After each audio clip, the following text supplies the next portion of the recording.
এটা লাগবে।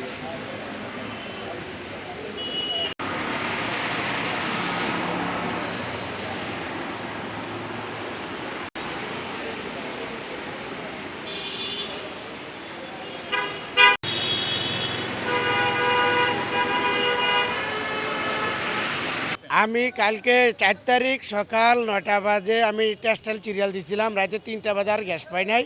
এরপরে এখানে দিছি, এখানে দেওয়ার পর ওই এখানে রয়েছে, এখন আমি গ্যাস পাই না। আজকে 5 তারিখ, এখন প্রায় 3টা বেজে গেছে।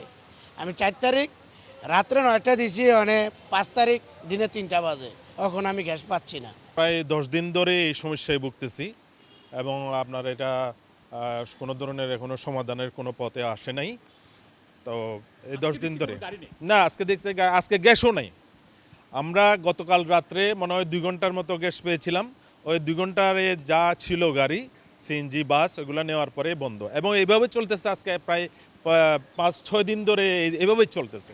আসলে আমাদের যে এফএসআরও যেটা আছে সেখানে একটা দুর্ঘটনা ঘটেছিল। সেটা আমাদের দেশি প্রকৌশলী এবং বৈদেশিক প্রকৌশলীগণ অক্লান্ত পরিশ্রম করতেছে। আজকে রাত্রে থেকেই কিছু উন্নতি হবে। আমাদের প্রায় 450 MMCFD গ্যাস আমরা কম পাচ্ছি।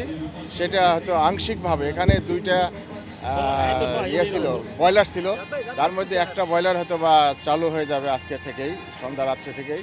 পরবর্তীতে বাকি অংশ পরবর্তীতে হবে। এটা অর্ধেক আসবে, হয়তো 200-250 হয়তো আসতে পারে।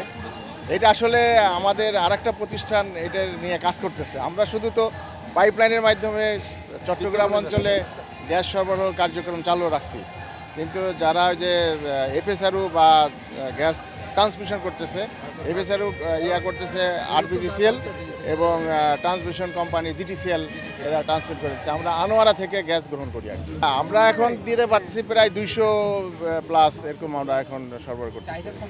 আমরা নর্মালি 260 বা 270 এরকম 260-এর মধ্যে আমাদের নর্মালি থাকে, আর এখন আমরা হয়তো 200-র কাছাকাছি আমরা দিচ্ছি।